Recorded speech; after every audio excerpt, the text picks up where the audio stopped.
Ken Gray, great to be here with you. Good to have you here, Jason. I appreciate you doing this.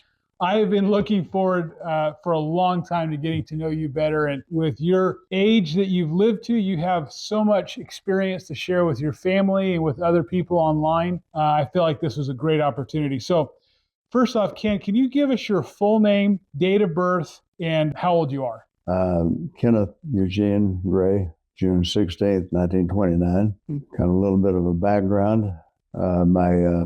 Both of my grandparents came to the Dallas, Texas area primarily because of the black soil around Dallas that promoted cotton growing. They were interested in cotton farming. Interesting. One was from Tennessee, the other one was from Alabama. And so that's kind of how I ended up in the Dallas, Texas area. Interesting. Okay. And that's where you were born? I was born cotton farm close to Allen, Texas, just north of Dallas, Texas. And the doctor that delivered me was Dr. Malcolm Perry. He was the country doctor who lived in Allen. His grandson, Mackie Perry, was a friend of mine that I played when we were kids in Allen. And he happened to be the doctor on duty in the ER, Parkland Hospital, when JFK was brought into the hospital. Wow. He performed a tracheotomy on President Kennedy. Oh, my goodness. So, wow. That's neat. Yeah, it is. Wow. Very cool connection. Dad and mother were neighbors when they were children. They knew each other as children. My dad was drafted into the Army in 1917. He was about 25 years old. Was sent to France. He fought in two of the major campaigns in France, along with, what can I remember his name? The famous general that was so outspoken that used profanity regularly. They made a movie about him, as a matter of fact. Oh, my goodness. Anyway, my dad fought hand-to-hand combat.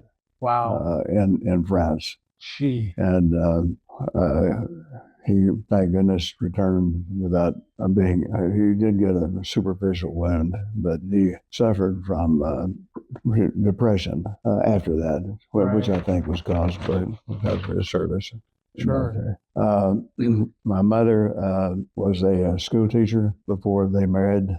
My dad, as was the custom back then, he worked. He stopped going to school and went to work on the farm when he was in the 8th grade, I think. My mother was a school teacher. They married in 1922. They were married 7 years before I came along. Right.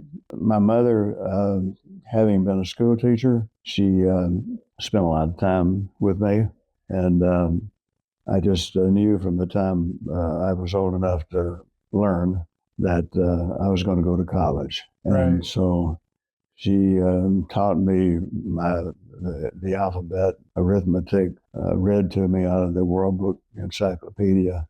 Wow. And, so when I started school in Parker, Texas, which is just east of Plano, Texas, as a matter of fact, the schoolhouse that I started in is now backdrop for the movie Dallas.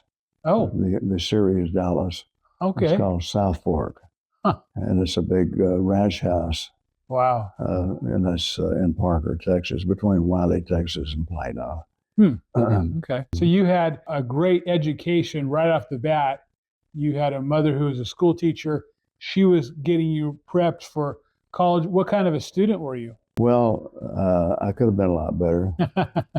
Right. I hear you. I started in the 1st grade in Parker, little country school. And because of my mother teaching me, I was double promoted from the 1st grade to the 3rd grade. Oh, wow. Straight into the 3rd grade. Wow. 3rd grade. Okay. And then I started in the 3rd grade in Allen, Texas. And wow. Then, let's see, what do we need to do now? What was it like growing up in Texas in the 1930s? What was that like? It was great. Pretty safe? I was born in June 1929. The Great Depression hit in October 1929. Right. My family were farmers. They were not wealthy, Sure. money-wise. Right. So my dad pretty much did whatever he could do to make a living to put food on the table. Right. I did have a wonderful childhood. I didn't really know we were poor. Right. I never went hungry. Yeah. Do you feel like growing up in the Great Depression like that, do you feel like that's had an effect upon you in your life in terms of being frugal and things like that? Exactly. Yeah. Yeah. Even today, I can't waste anything. Yeah. But we lived in Allen, Texas, which is a big city now. And when I was about 10 years old, we moved to a little country school west of McKinney, Texas, called Bloomdale. Gotcha. And I walked to school about 3 miles each way to this little country school. Wow. I have always enjoyed walking. As a matter of fact, my mother and dad told me that when I was just learning to walk, I guess I was a toddler. I followed a dog to downtown McKinney. The neighbors were all looking for me. Oh my goodness. My dad and mother pretty much let me do whatever I wanted to do. Wow. They were amazing parents.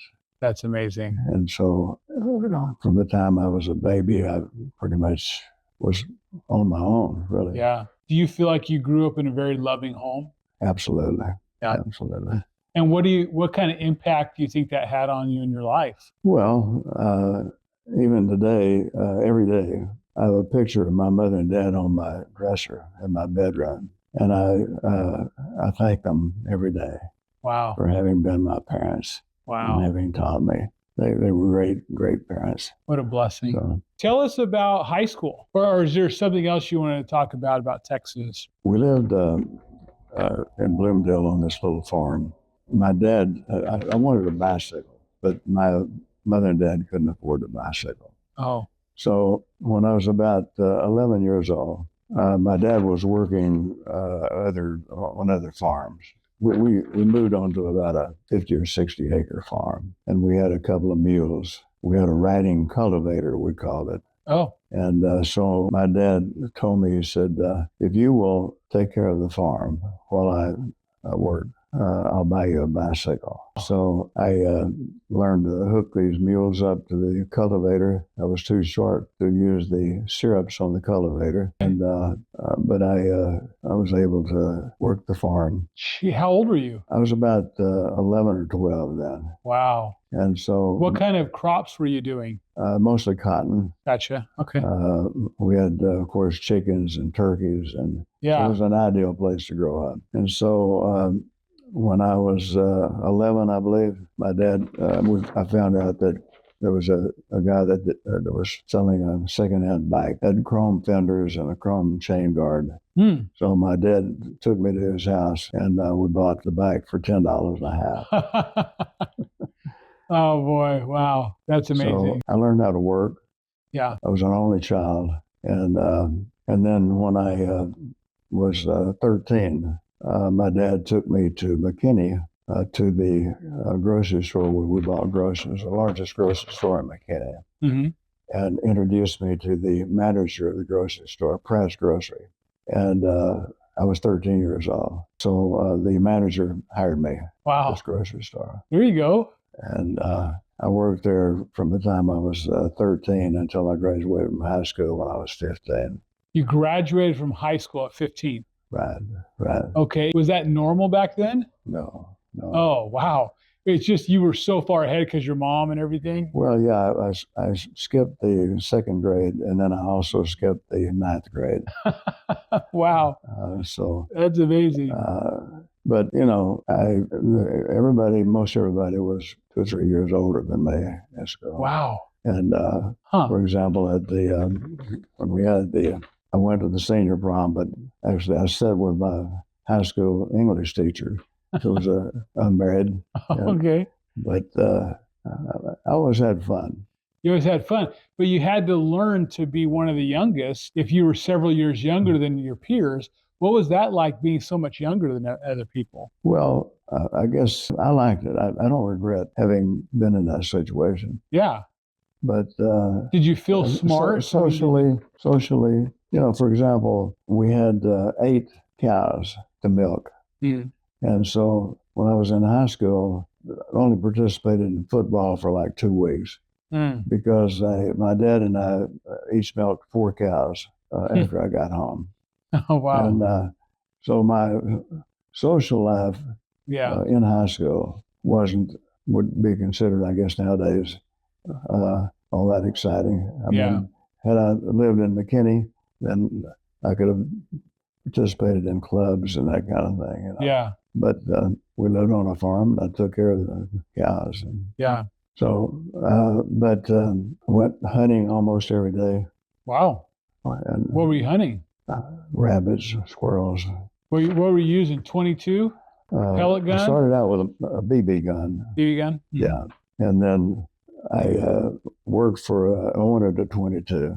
So then I went to a farmer's house and worked for about 3 days and made $6 and bought a 22 against my mother's wishes. I was about 14 years old, and she really didn't want me to have a 22, but I got one anyway. Good for you. So, Jason, you asked what kind of experiences I had that would be considered miracles.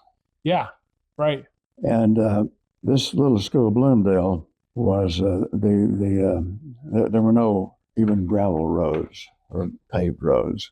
Wow. So I walked about 3 miles each way to school, which was a blessing. I loved it because I walked with other kids. We had fun, right. along the way. But when it rained real hard, my parents knew that I was just going to spend the night with a friend who lived just across the street, across the road from the school. Mm. On this particular evening, my friend had something going on, so I asked another friend if I could spend the night at his house. I was kind of interested in his sister also. She was nice looking. There you go. Side bonus. So I went to their house to spend the night there. The father, my friend's father, told me that because somebody in the family, it was a pretty large family, had the flu. And then I couldn't spend the night there. So it was almost getting dark. It was raining. And I don't know whether you've seen a cotton field or not, but I have. When you wade out into the cotton field, the mud comes up to just about your knees. And so it was almost getting dark. And so I started walking home. And I had my book satchel on my shoulder. And I was walking toward my house, which was about probably 4 miles away, cutting across the fields, cotton fields. Wow. And I came to this branch, I would call it, or this stream of water. And that was really moving. And so I waded out into the water.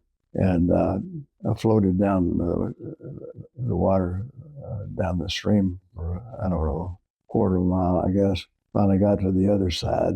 And long story short, when I got to my house, I was drenched. Oh, my goodness. And how old were you My then? mother was so happy to see me. Oh, my goodness. How old were you then? I was probably about 11 or 12. Wow. That's wild. That's wild. So, in my opinion, that was a miracle. Absolutely. It was a miracle. Heavenly Father was taking care of me. Definitely. For whatever reason. Did your parents teach you to pray as a child? My mother taught me the Lord's Prayer. Mm-hmm. She taught me, she had me memorize the Lord's Prayer. And even to this day, I recite the Lord's Prayer almost every day. Wow. That's amazing. When I was in college, I recited the Lord's Prayer, thanks to my dear mother. So they were Methodists. Mm-hmm. We went to church regularly. And so I grew up in a home that we read the Bible, scriptures. Great. So they taught me about the Savior early in life. That's a blessing. That's a neat story. That's a really cool story. So I graduated from high school, in 1945. Okay. It was the year that the atom bomb was dropped, Wow. 1945. World War II was just coming to an end. President Truman decided to drop the bomb in Japan, Right. those two cities. Mm-hmm. I was 16 years old when I started the University of North Texas in Wow. Denton, Texas. Gotcha. My mother and dad dropped me off there, essentially. Wow. So you lived on campus? I lived on campus. Starting out, the tuition was only like $36. Gee. Wow. And all of this time I'd worked at Pratt's Grocery. And the bicycle that my dad bought, I rode it constantly. Constantly. And then at about 1944, I was about 13 to 14 years old. And I decided that I wanted to motorize my bike. So I took it to a blacksmith shop, and I had the blacksmith mount a Briggs and Stratton washing machine on my bicycle. Wow. And he set it up above the sprocket.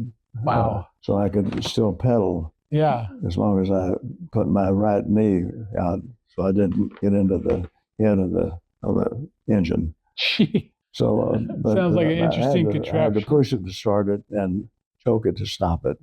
Wow. But it was great. I loved Oh it. my goodness. So And it would just take you around, basically. I rode it all the time. Wow. So my dad paid $10.50 for the bike. Wow. I paid $40 to have it motorized, and then I sold it for $80. What? And then That's amazing. before I started college, I rode the Interurban. It was like a oversized streetcar Oh, that right. went from Waco, Texas to Denison, Texas. Gotcha. Went through McKinney. Gotcha. So I rode the Interurban down to Dallas. Uh-huh. And I paid $80 for a motorbike. Oh, wow. There you go. And rode the motorbike and back to McKinney. So Nice. I had that I took it to college with me. Very nice. I was 16 years old. Yeah. I started to work in a drugstore. Okay. Was on my own for the first time. I was living in a dormitory. I first moved into a boarding house. Oh, wow. My aunt was a school teacher, and she was instrumental in getting me set up in a boarding house. And I was supposed to pay for my room and board by waiting tables in this boarding house. The first day I was there, I didn't like the people that were boarding there. Oh, yeah. I thought they were music majors. I have nothing today against musicians. But they're a little different from the way I grew up. Right, sure. And so after one night, I moved out of the boarding house. Wow. And I moved out into an old widow's house with a friend that I graduated from high school with. Yeah. And there were rats running through the rafters. And anyway. And then my friend and I, somehow, some way, we were able to afford a room in a dormitory. Wow. And we moved into the dormitory. This was in 1946. Okay. And then somehow I found out that the Denton Fire Department was hiring a student fireman. And two guys that I graduated from high school with, the three of us went to be interviewed by the fire chief, Eugene Cook. Mm-hmm. He hired all three of us. Wow, great. And so we moved into the fire station. You could live there. Lived in the fire station. Nice. This was in 1946. That's great. I was still 16 years old. Was it a boost in pay? Were they paying you more than some of your other jobs, like working at the drugstore? $50 a month. Okay. But in 1946, $50 a month was like $500 or $600 a month. Out of that $50 a month, the same boarding house that I first moved out to cost me $23 for a month for 2 meals, family-sized meals. Gee. It was a real deal. Wow, sounds like I was able to go to fires, as a teenager. Wow. The fire captain lived upstairs, came down on a brass pole, like Right. back in the old days. Right. There's about 10 or 15 of us that lived in this fire station. Wow. So once we had a fire in about 2:00 in the morning. 1923 American LaFrance fire truck, chain driven. Gotcha. With practically no brakes. So the fire was a girls' dormitory on campus. Yeah. About 2:00 in the morning. We go to this girls' dormitory, second floor, and it's a wastebasket. And it takes us about 3 minutes to put out the wastebasket. And so the newspaper, the Denton Record Chronicle, the next day said that there was a fire in the girls' dormitory, and it took 5 minutes to put out the fire and 30 minutes to put out the fireman. Right, there you go. I love it. But it was a blast. I loved working. So you were doing that job while you were going to college? While I was going to college. That sounds like a really good setup. It was. Yeah. I could study on the job. Right. And have a block from the campus. Right. Really convenient. What were you majoring in? That's another story. Okay. Yeah. In high school, I loved chemistry. Mainly because my teacher was a fun guy, older man. Yeah. And I loved messing around with the Bunsen burners and all that stuff. Right. So I thought, I might as well major in chemistry. Right. I kind of like to be a pharmacist, or maybe I could be a psychiatrist, Here you go. Yeah. So it was a big mistake. My first semester in college, I not only flunked my major, but I made F's in everything else, except I made a C in English. So my first semester was a disaster. Yeah, chemistry is not an easy subject. I found that out. Wow. So I changed my major. Makes sense. There was an English teacher who was she was my sponsor, or she was one assigned to me to counsel me. So she calls me in because of and she said, we're not too sure that you're college material. Oh boy. And so, but then I said, I'm going to college. My folks, they were getting my grades mailed to them. And they never said a word. Really? Never said a word. Wow. What incredible parents. My mother and dad, they were great people. My dad came over to Denton maybe one time, and I took him on a little tour of the fire department, of the fire station. Wow. But for the most part, they left me totally alone. Wow. I mean, once in a while, I'd get a letter from my mother, and she would send me a $5 bill wrapped in tissue paper, so it wouldn't be stolen by the postman. So would you say that your parents had a good marriage? We say that they My were parents? Yeah. Oh yeah. Yeah. So they just kind of created this wonderful environment where you had freedom to be who you wanted to be, but you always had that support of love always from had them. that support. That's incredible. What a blessing. So few people get that in this life. Yeah, they were very, very supportive. That's great. But they pretty much just left me alone, Wow. Which was great. Yeah. So in the fire department, we had a big meeting at the main fire station, which was downtown Denton, Texas. I probably had been there only about 2 or 3 months. And this was a meeting with all the regular firemen, the paid firemen, older, drivers and so forth. Right. And there were probably about 20 people, 25 people in this meeting. So during the meeting, they decided to choose someone to be GPW. And they didn't explain what GPW stood for. Okay. Anyway, I was chosen to be the GPW of the Denton Fire Department. Okay. And I thought, boy, this must be a big deal. I'm excited. So they had me get up and give a little speech. And I thanked everybody for voting for me and electing me GPW. And then they told me what GPW stood for. And it was a Grand Piss Wiper. Oh my, oh my goodness. Everybody got it. I could I have love crawled it. under the fire truck. I love it. That's great. So You must have given them quite a speech. They must have really enjoyed your speech. what else do you want to know, Jason? Yeah. So This is your major. my childhood as I grew up. I graduated from college in 1949, 20 years old. Wow. What was your major? I've changed my major to business administration, There you go. merchandising, Gotcha. sales. I like it. And I excelled in that. Good. I loved it. That's great. So I graduated from college in 1949.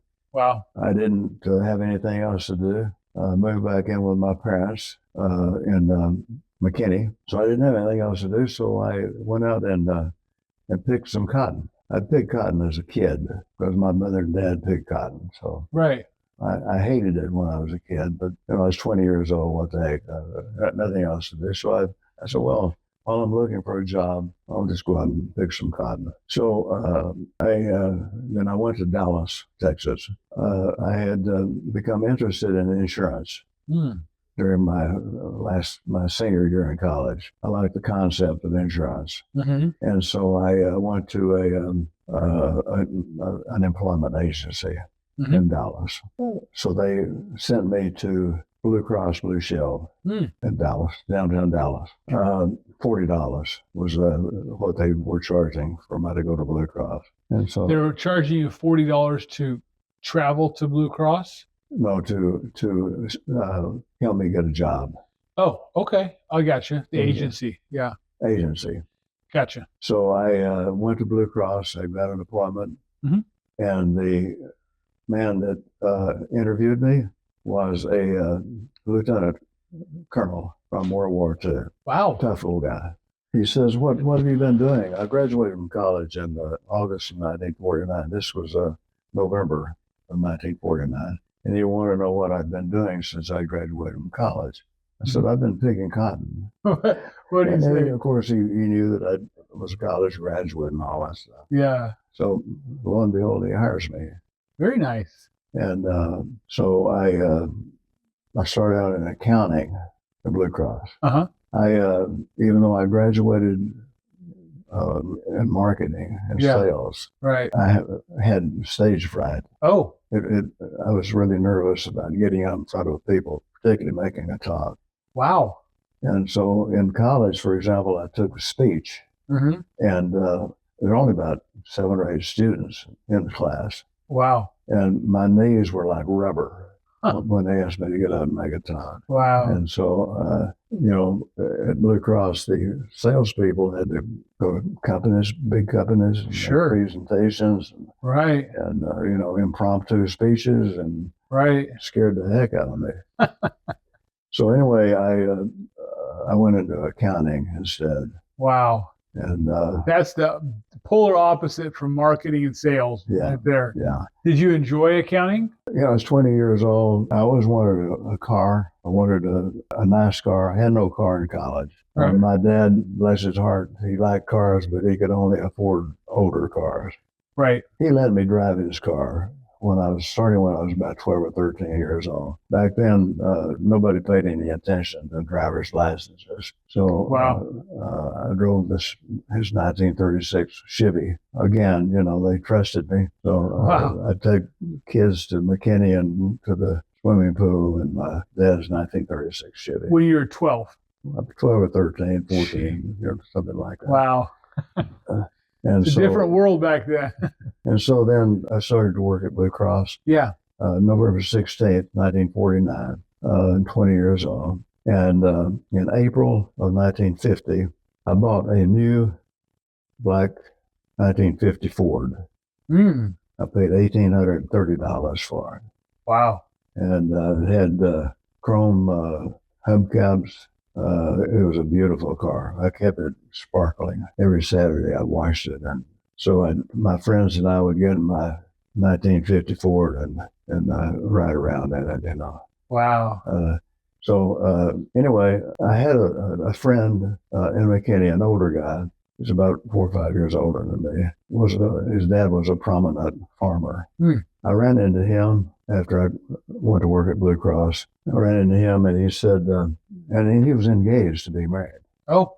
To a 16-year-old who was still in high school. Oh, and he was like 25 or so. Okay, wow. He said, I'd like you to meet my girlfriend. And he said, maybe she could introduce you to her friend. But by this time, I was 21. I'd had a girlfriend in college. Yeah. Who I really loved. Yeah. She was 18 and I was 19. And she was from Houston, Texas. Beautiful pianist. Wow. You can't believe. Wow. Played the marimba. She lived across the street from the fire station. Oh, okay. And we'd sit on the front porch of the boarding house because I could hear the bell in the fire station if it was a fire. I could run across the street and hop on the fire truck, Gotcha. And she, long story short, I was 19, she was 18. I graduated when I was 20, she was 19. And because we were spending all of our time dating and not studying all that much, her dad took her out of University of North Texas, and she enrolled in the University of Houston and was able to live at home. So, but I went to McKinney after I graduated. Yeah. My friend, Julian Jeans, we got in my 50 Ford, and he introduced me to this young girl who was a friend of his fiance. Mm-hmm. And so we were riding around in my 1950 Ford. He and his fiance were in the back seat. And so I feel a hand come up between the two front seats, patting my arm, and it's his fiance. That's a little weird. Why was she doing that? She became my first wife. Oh, wow. So she was like, forget him. I like this guy better. And she was engaged to this guy. Wow. So anyway. That is a wild story. So then what happened? You guys started dating after that or what? We started dating, and she gave him back her engagement ring, and she and I were married. By this time, I had a new 1951 Ford convertible. Wow. So she was pretty impressed with your car, huh? She liked the car. Yeah. And she was you saw her picture. I showed you. I sent you a picture. Yeah. I don't know if you have it or not, but I was trying to figure out which one was her, but it's the one in the yearbook. Okay. The one that. Gotcha. I don't have any pictures of us together. Okay. We decided to get married. She was 17, and I was 22. Wow. And so we got married. What did you like about her? What drew you to her? I liked her family. Yeah. Her dad was Church of Christ. Uh-huh. The most honest man that I've probably ever met. Wow. Her mother was a delightful lady. They lived on a farm. Mm-hmm. I liked her siblings. She was the youngest child. She had an older brother and 2 brothers and an older sister. She was the youngest child. Gotcha. And so I loved her family. I loved her grandparents. Actually, she was living with her grandparents during the time I was dating her. Yeah. Okay. And her grandparents were like 80 years old. Our son was born a year later. Okay. April the 18th, 1953. We married April the 11th, 1952. Gotcha. Our son was born April the 18th, 1953. Gotcha. Kenneth Eugene Gray Jr. We moved to Dallas. We had fun together. Yeah. As a young couple. Sure. We took a trip in my convertible to New Orleans, honeymoon. Wow. We stayed with her sister. Her brother-in-law managed a Woolworth store down off of Bourbon and Canal Street, downtown New Orleans. Wow. So we had a nice honeymoon in New Orleans. Yeah. But she went to work for an insurance company. Oh, okay. She was a smart gal. Yeah. She graduated from high school after we married, still a teenager. Right.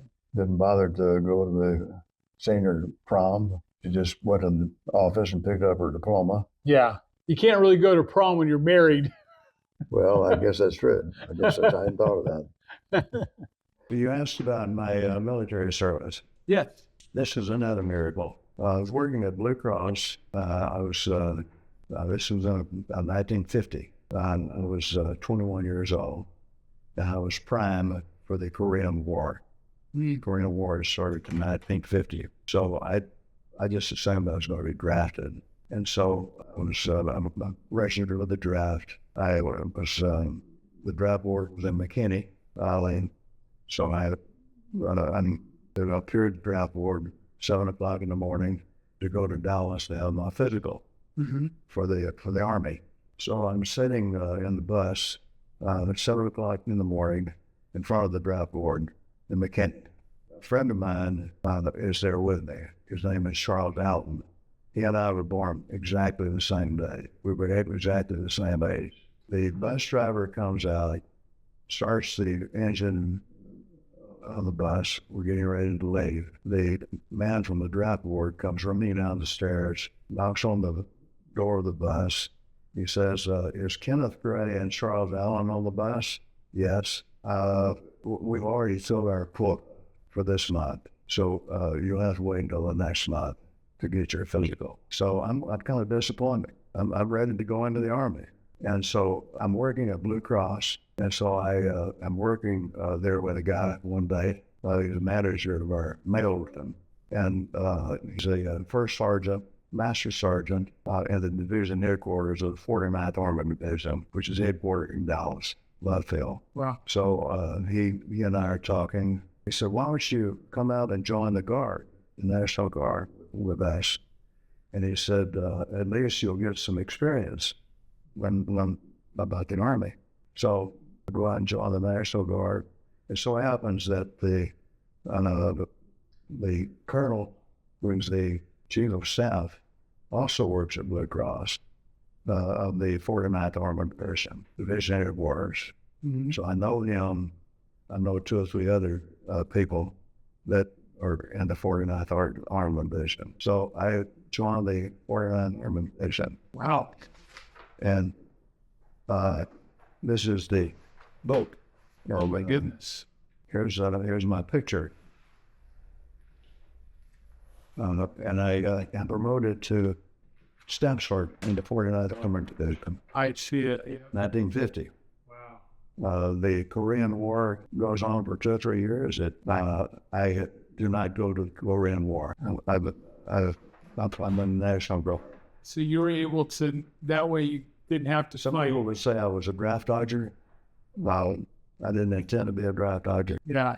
But anyway, I attained the rank of sergeant first class, which is like an E6. So that was, and then I'm in the National Guard until 1956, 6 years. Wow. Okay, attend all meetings every week. I'm going to 2 weeks active duty for training. They fly me from North Fort Hood to South Fort Hood to pick up the news of the day. They fly me back in North Fort Hood. I have a typewriter. I'm sitting under a tree, and I'm the one that puts together the division newspaper. That was my job. There you go. I'm the news publisher. I would say that's a little bit more relaxing than hand-to-hand combat, for sure. Then in so I stay single for 6 years. I want to go through the same thing that I went through before. Sure. So in 1963, I meet a young lady at Blue Cross who is divorced. She has 2 beautiful little daughters. Actually, my roommate introduces me to her. And she has moved from Oklahoma to Dallas. She is legally separated from her husband, has a daughter about 3, and a daughter. I'm still single. I'm 33, 34 years old. I've dated a lot of women. Yeah. Owned a lot of new cars. Right. And but there's something about her that I like. And so I get acquainted with her. I'm under little girls, and she has no car. She rides the bus to and from work. She has them in a daycare center, the little girls. So we started dating, and we had to get married in a Methodist church in Dallas. I have an uncle who has been a professional singer. My dad's younger brother, and he sings the Lord's Prayer, wedding in the Methodist church. This is in 1963, September the 20th, 1963. We buy a house. She's living in an apartment. Got you. Buy a house in Dallas. She has to work. She has to stop working because you rule that husband and wives can't work at the same company at that time. So we both go to the Methodist church. She was a Baptist, but she joined the Methodist church so we could go to the same church. Oh, great. Her dad is a Baptist deacon in the Baptist church in Oklahoma. Wow. And the older brother was in the Army, Phil Air Force Base, Utah. Gotcha. Same. He meets a LDS girl. Who's not active, but he meets her family. He's impressed with her family. He moves back to Dallas. He marries. He moves into an apartment. He kind of makes he goes to the largest Baptist church in Dallas. Billy Graham's membership is in that church. Wow. In fact, the church is burned about a year ago. Robert Jeffries is the pastor. It's about a 10,000 member church. Robert Jeffries is a supporter of Donald Trump. He's being interviewed all the time on Fox News. Wow. 30 years. Yeah. Long story short, there are two LDS missionaries that live in next door to Joe and Shirley, where they live. And these two young ladies knock on Joe and Shirley's door. They take the missionary lessons. And so then Joe and Shirley tell us about the church, camp. Yeah. And so he starts trying to get us connected up with the missionaries. I'm not interested. Kay is becoming more interested because Joe is her older brother, and she believes what he says most of the time. Right. We're going to the Methodist church, and by this time we have two more kids, Jeff, who you know, I think you've met. Yes. Jeff and Leslie. Jeff and Leslie. Yeah, Jeff and Leslie. And we're still going to the Methodist church. But Kay says, you know what? She said, I think I'll take the car and go to this Mormon church just to check it out, just to see what it's like. Yeah. And so I take the kids, she drops me off with the kids to the Methodist church. She takes the car and goes to the LDS church. It happens to be Fast and Testimony Day. Wow. She'd never been around she'd never been in a church where there was testimony bearing. Right. She comes back to pick us up, and I said, what do you think about the LDS church? She said, I've never seen such a bunch of country buckets. That's hilarious. So, anyway. So that was that, huh? That was that. That's great. Country buckets. So we end up getting baptized in May of 1967. Wow. What made you guys make that choice to change? Well, we went through several sets of missionaries, primarily because of me. I mean, Kay at first wasn't all in this either, but we decided to go to what turned out to be the Stake Center, the Dallas Stake Center. And we felt when we entered the building, there was this special spirit there that we had not found in the other churches that we'd visited. We become disenchanted with the Methodist church. Right. And we investigated the Lutheran church, and I forget another church or two. Right. So we're kind of looking at, investigating. But we wanted this, and on my way to work, I drive by this, what turned out to be the state building. I thought it was like a, what do you call it, scientist? Scientology or something? Or? Yeah, because it's in Church of Jesus Christ and Latter-day Saints, I've never heard of that before. Yeah. But we go to this building, and people just surround us. I mean, Anyway, long story short, we get baptized, and I guess we can talk about the nations we served. Yeah, I'd love to hear about your missions. Yeah. We decided in about 2000 and 2000 and no, that's not right. About 1990. But with this son, I had met with Raj after 32 years. That's it. I've been in sales. So you only I've gone into sales. But before this, we decided that I needed to go into sales so I could make more money. So Ken Bass, now we know the vice president of sales of Blue Cross. So we class. And so I call and get an appointment. And I talked to his secretary, Vic Kennedy. And we know him casually, Ken. I go up to his office and I tell him that I'd like to go into sales. And I think I'd be a good salesman. This is in 1969. And he kind of looks back in his chair and looks at me and he says, I never thought about that. He said, let me think about it. He said, I'll get back with you. And about a week later, he calls and has me come to his office. And he said, I'm going to send you to a place where you make a lot of money. And so he hires me to go into sales in Austin, Texas. 69. That's how you get to Austin. And I'm connected with the state agencies. I work right down by the Capitol building. My office is next to the Capitol building. Gotcha. Huge. I don't know whether you've been there. I have, yeah. I think you went there on business once or something. Yeah. Great place to live. And so I'm in sales. District sales executive, they call me. I'm making $850 a month in accounting, and they own one for $10. The first year I'm in sales, I make $3,000, 1970. A month. No, excuse me. Yeah, a month. Wow. And I looked it up. And so in 1970, I made $35,000. And in today's money, that's $284,777.45. I never saved so much money in all my life. That's a lot of money, boy. $280,000. That's, I mean, you're making doctors look poor. We bought a house and paid $3,600 for a new custom-built 3-bedroom house in Austin, in an exclusive neighborhood. It's good for you. But anyway, how long did you do that job for?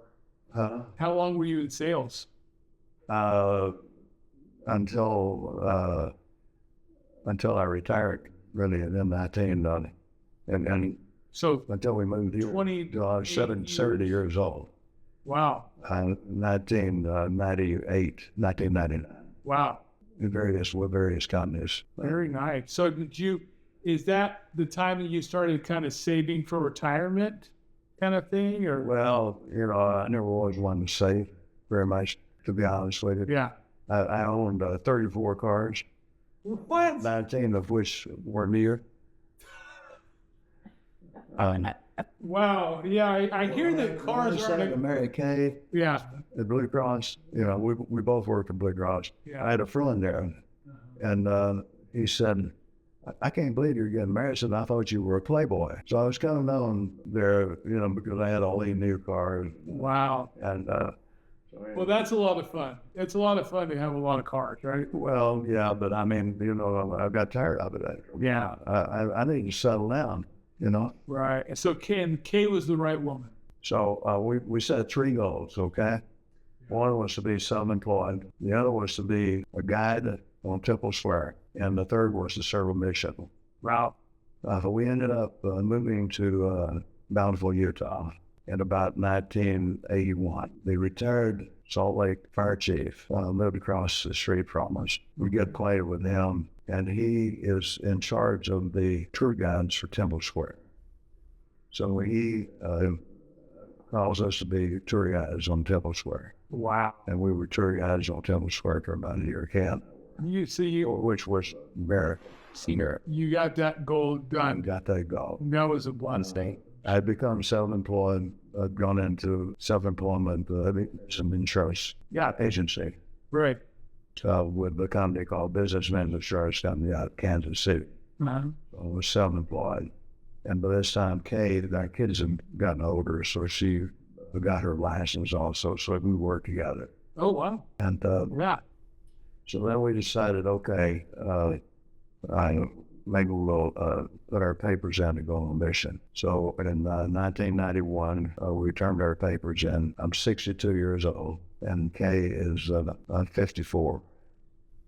Wow. And we get a call, and we're going to Argentina.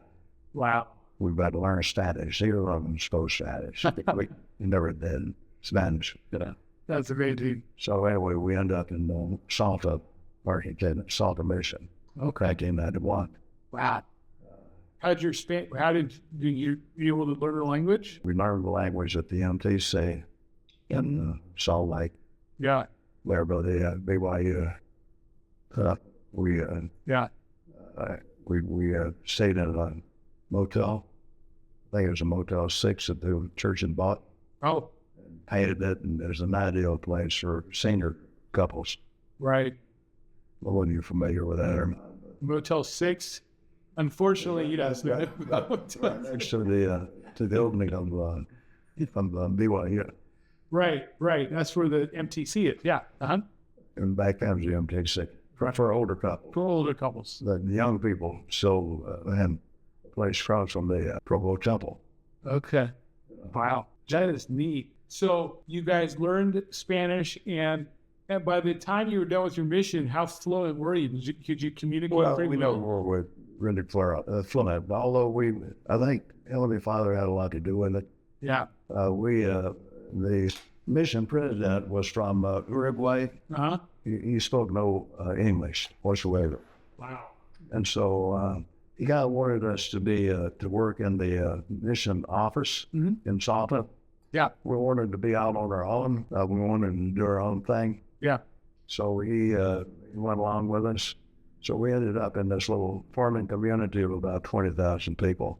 And we had a house that had a fairly large living room. This became our chapel. We didn't have a branch president at that time. I was the branch president. So every Sunday, our members in this little town, Juan Bautista, Alberti, Argentina, Tucumán province, well, they would come to our little house, and that's where we held our sacrament meetings. Wow. And I became the first counselor in the district presidency. Wow. The district president was a manager, executive officer of a sugar processing plant. Oh. A lot of sugar cane in this community. Tomatoes and sugar cane. There's a great place for vegetables. You know, winter was like in August. Summer was in November, December. You know, I switched climates. Yeah. Right, because it's different. So we both served. And so I got to where I could conduct meetings, interviews in Spanish, so could Kelly. So you accomplished all three goals. We accomplished all three. That's amazing. And then later on in the year 2000, we were called to go on a mission. He called us to go on another mission, Spanish speaking, to Des Moines, Iowa. We were there 20 months. Wow. Des Moines, Iowa, Spanish speaking. Wow. And the idea was these are the branch members, most of them were illegal immigrants from Veracruz, Mexico. Right. And members of the church. Most of us spoke no English, branch, Iowa. And so come to find out after she and I are married, our mission president was her second cousin. We're living in Dallas. Yeah. And working at Blue Cross. And I have a friend who is a recruiting officer for the Naval Reserve. So I'm having lunch with him one day. You know, he said, because you have a college degree, because you were a sergeant first class in the National Guard, said, if you'll come out and join the Naval Reserve, we'll make you a chief petty officer, which is the same as a master sergeant in the Army. Wow. So I didn't know one end of a ship from another. And so, but I thought, you know what, I think I'll do that. First place, I can make a little extra money. Yeah. And Blue Cross would continue to pay my regular salary and give me time off to be in the National Guard. There you go. So I went out and I joined Naval Reserve. And they route off Chief Petty Officer, which is only familiar with enlisted men in the Navy, but that's the highest ranking officer for an enlisted man. Wow. We had our own quarters on board ship. Wow. We had the best food, and going from the National Guard to the Navy was like HE double out to heaven. There you go. I love it. I love it. That's so great. So that's how you ended up in the Navy. I headed up the Naval Reserve, yeah. And so I did several cruises to Portland, Oregon, and San Diego, California. Wow. That's amazing. Yeah. Ken, I've got a few questions. Answer me some questions. Do you want to kind of finish telling your story, and then I can ask you a few questions and we'll wrap it up? Well, that's pretty much it. Oh, okay. Great. So here's a follow-up question I have. You said with your second wife, Kay, you've been married 3 times, correct? 4 times. 4 times. Yeah, Joanne is lucky. I'm looking at him. Joanne's my 4th wife. Joanne is the 4th wife. Okay, Kay was my 2nd wife. We haven't even talked about the third. We lived 45 years. Kay passed away from pulmonary fibrosis. She was diagnosed with pulmonary fibrosis when we were serving at the D.C. Temple. In 2004, 2005. She was diagnosed with pulmonary fibrosis, which is a non-curable disease. So she was by far the longest marriage. For 45 years. 45 years. And she had 2 children from a previous marriage. And then we had 2. And then you had 2. Yeah. And then you have your son from your first marriage. My son was, I have a total of 5 kids. 5 kids. 3 biological and 2 stepchildren. Now, those 2 stepchildren, are you close with them? I'm not, I'd say I'm fairly close. Okay. I still communicate with them. Yeah. The next time one is 65 and the other one is 68. Yeah. Do they think of you as dad? They have a dad. They have a dad. Okay, so he was still in the business. He was like 92 or 3 years old in Oklahoma. He's a farmer. Gotcha. Kay's first husband. Gotcha. Only other husband. Now, your first wife, is she still alive? She died in 2005. Okay. At age 70. 70. Yeah. And then your second wife passed away. Tell me about your third wife. I haven't heard about her. My third wife was Marlene Morrison. Mm-hmm. I don't know whether you knew her. She was in the Boulder Creek Ward. Okay. What year did she pass away? 2015, July 23rd, 2000. Okay, so I could have known. I was in the same ward with her. I don't know. Well, I sent you pictures of her. Yeah. So she was an outgoing, dynamic lady.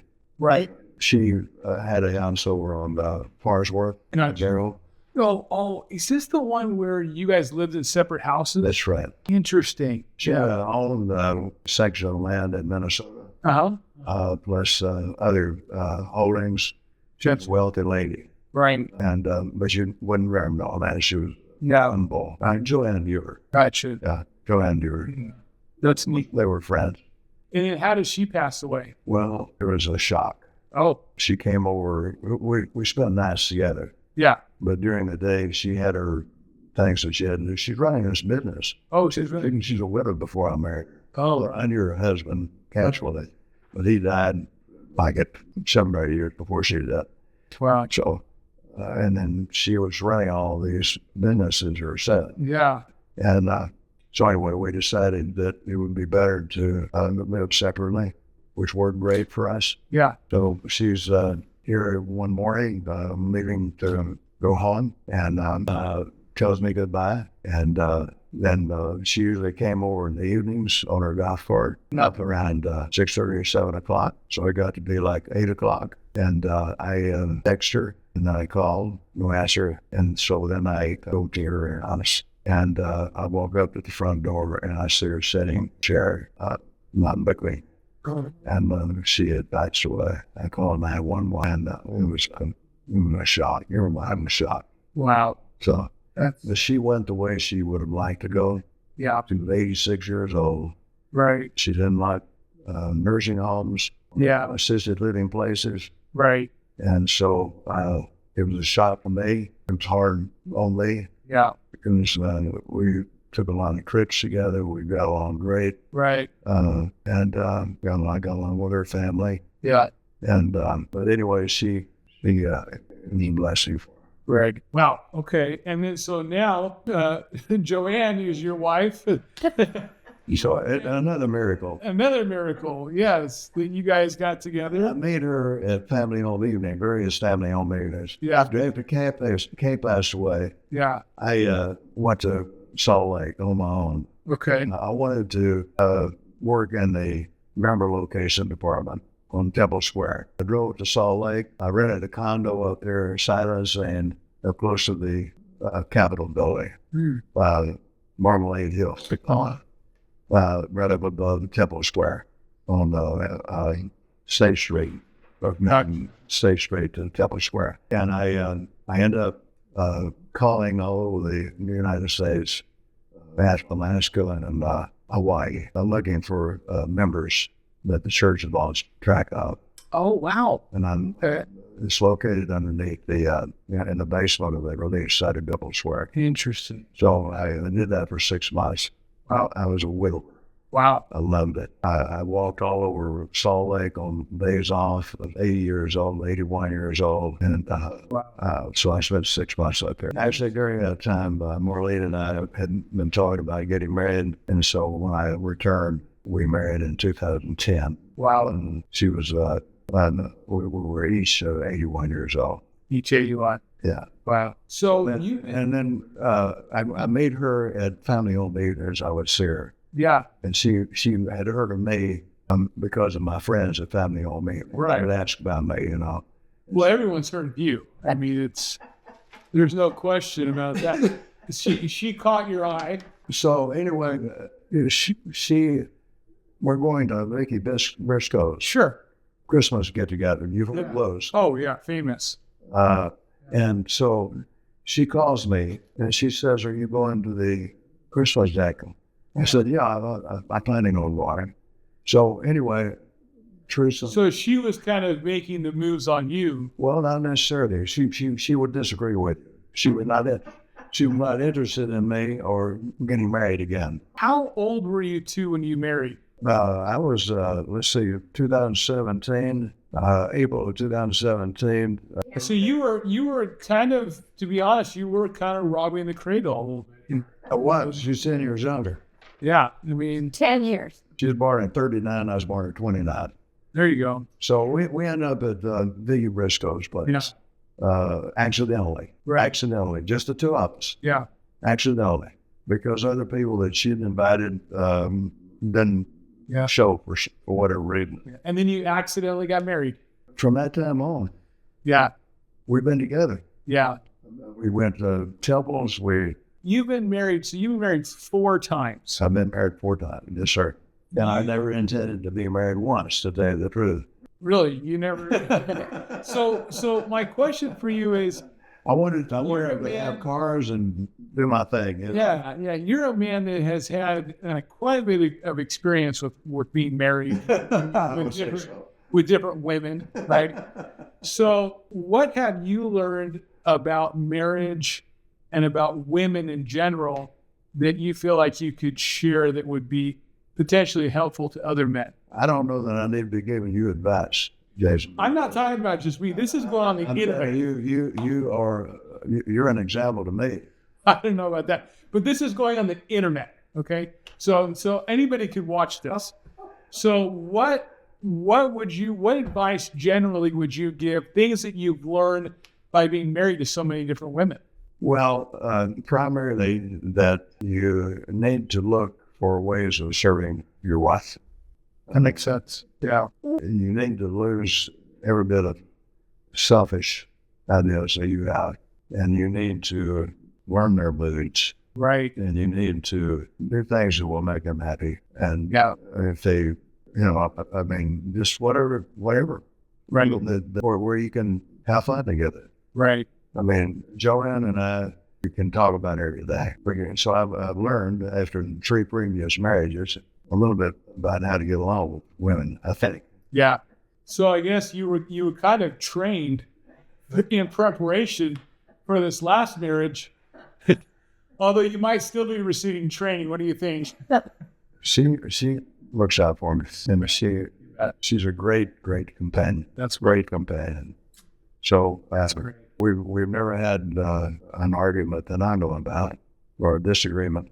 Wow, no disagreements. That's not easy. We don't agree on everything, Right. but we work things out. But you're not disagreeable. No, we that's right. That's right. I want to ask you just a few questions and we'll wrap. Sure, you go ahead. Secret, you're 95 years old. Any tips on taking care of your health? Walking, exercising, moving, keep moving. Okay. I've been moving ever since I started walking when I was 9 months. I liked it. That's the secret. What are you most proud of in your life? Well, I'm most proud of. 1, 2, 3 things you're most proud of. Well, I'm proud. I'm thankful that I had the parents that I had. I couldn't have had better parents. Well, I understand that we choose our parents. I've really hurt at least, and so I made a good choice. That sounds like it. Yeah. I am proud that we found the Church of Jesus Christ of Latter-day Saints. I'm proud that we were able to share missions and all the people that we met and people that we've been able to work with and the experiences we had. I had a great life. It's been a miraculous life. As the I really, there have been down times and so forth, but you just got to keep a positive attitude and keep moving and keep the faith. Keep the faith. One day, if you could relive one day, what would it be? What would you be doing? For the best day of my life. For any day that you've ever had in your whole life, if you could relive that day, what would it be? Talking about having to live a long life. Years ago, I found a book called Love, Medicine, and Miracles, written by a guy named Barney Siegel, MD. Yeah. And he says there, he's a cancer doctor. Oh, okay. And he says that when he would ask a group of older people, which ones would like to live to be 100 years old, he says the ones that raise their hands generally live to be 100 years old. And he gave examples of patients that he had all of those years about how they would have terminal illnesses, cancer and so forth, and they would be able to overcome them, at least for a period of time before they died. Yeah. All because of their desire to live a long life. So it's like almost like the power of God. I'm going to get that book. It's great. Oh, okay. You still get it. Love, Medicine, and Miracle. That's great. Thank you. Thank you for sharing that. What do you want your children to remember about you? That I love them. My two that I have the most contact with. I talk to them 3 or 4 times a week. They come to my house usually every week. And we love each other. And when they were younger, and particularly in their teenage years, we had our differences. Yeah. And they didn't always do what I thought they needed to do. But they had their agency. Right. And so that you have to, so hopefully you end up after all of those growing up years, both parents and children growing up, right, learning from each other. Yeah. And allowing your children to exercise their agency, no matter what. Right. It'll break your heart sometimes, but it's just the way Heavenly Father set it up. It's the greatest gift we have. But we're best friends now. And my stepdaughters, Donetta and Deanne, we communicate. Deanne and I are a little closer than Donetta. Donetta's a good person. But Deanne and I have always, for the most part, gotten along well. Their dad is still living. They communicate with him. Right. He's a widower now. He's a farmer in Oklahoma. And so, it's nice that they have a good relationship with him as well as with. Well, I tell you, Ken, I really have enjoyed talking to you, and you're such an amazing man. And I have so much respect for you. And I hope people watching this will sense the kind of person that you are, that you really care about other people, not just your children. I'm not. Yeah, but everybody. You care about everybody, I do. And it's been really fun to get to know you. But I've ended up with Joanne, and for this chapter of my life, she's exactly what I need. Exactly. I believe it. She's amazing. You guys are both wonderful. We take care of each other. We spend a lot of time going to doctor's visits. But we listen to each other. And that's the secret for a good marriage. I don't have to tell you. You and Chrissy, I'll tell you. You guys are good examples. We try to follow the Lord, but yeah, we're not perfect. I need to interview you now and find out about your life. Nope. No, I wait till I'm a 95, 100. I mean, you've had quite a life as well. Well, we've had some fun trips, and I think we've got a few interesting things yet to do. So we're excited. To do too.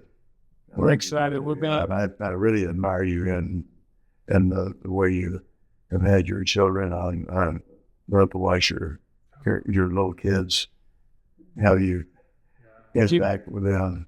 Yeah, I don't know anyone who's had children the way we've had it. I mean, you know what I mean? Like, I don't know. I met like a couple of people when I was in Georgia, but like even we're having 3 this way. You know? I know. And it's not really common. It's not like I could, go to somebody and say, hey, how do you do this? You know what I mean? The only person I could do it with was the person who knows everything. My youngest granddaughter she's named after me, believe it or not. Her name is Kent, and her middle name is Kay. Yeah. Kae, Gray. She's 9 years old, and we have a love fest. We love each other. That's great. And we tell each other that we love each other. And this was her. She's in a band. Yeah. I went to her band concert just a couple of months. One last question. What do you want your posterity, like not only your grandchildren, but your children and your great-grandchildren? Because, this video, nowadays, if you put something online, I mean, it could be there for decades, So is there something that you want your posterity to? I think the important thing is to, when you want to do something, when you want to attain something, whether it be a job or a career or wanting to live in a certain place, yes, don't give up. Don't give up. And be willing to take some risks and stay close to Heavenly Father. Yeah. And if you will do that, Heavenly Father will help you. You know, there are going to be times when you wonder whether you did the right thing or not. So it's a matter of having a close relationship with your Savior, in my opinion. Yeah. What about if someone is talking to one of your grandchildren or great-grandchildren and what if someone is talking to one of your grandchildren or great-grandchildren and they're saying, you shouldn't do this, you don't have what it takes, or you're not, talented enough or smart enough or any of those kinds of things? How do you overcome that and press forward? Well, you just keep going, putting one foot in front of the other. I mean, I had that teacher in college that told me that I wasn't college material. So I just said to myself, I'm going to start studying, as I should have been all the time. I just goofing around. First semester, 16 years old, no parental control whatsoever. So I wouldn't get home until 2 or 3 o'clock in the morning. I was working at a drugstore, and so I didn't touch school books. I was just goofing around. Yeah. So I decided, you know what? If I'm going to get out of college, I'm going to start summing down and studying a little bit, And then deciding that I wanted to go into sales, which was the greatest thing that I could have done, back at that time. I couldn't have had a better job in Austin, Texas. I mean, it was... That's it. Yeah. That's incredible, man. Making that kind of money in Austin, Texas. You might as well have been the king of Texas. So, but I really can't think of the perfect day. There's so many of them. You got so many. It's hard you can't really pin it down. It's hard. You had that many good days. Okay, well, I think we're good. I rewinded that. Yeah. They go spell on it. And keep an attitude of gratitude. How about that? Attitude of gratitude. Yes. Keep an attitude of gratitude, and learn the two best hymns ever, and that is, What hymns are those? that is, "Be still, my soul," and "It is well with my soul." Those are your two favorites. Yeah. Oh, and Proverbs 3:5. Proverbs 3, 5, and 6 What does it say? says it all. What does it say? Says it all. Quote it. Trust in the Lord with all thine heart, and lean not to thine own understanding. In all of thy ways acknowledge him, and he shall direct thy paths. Says it all. That's it. We're gonna close it though. I read it every day, except I change it a little bit. I say, Heavenly Father, I trust thee with all of my heart, and lean not to mine own understanding. In all of my ways, please direct my paths. It works for me.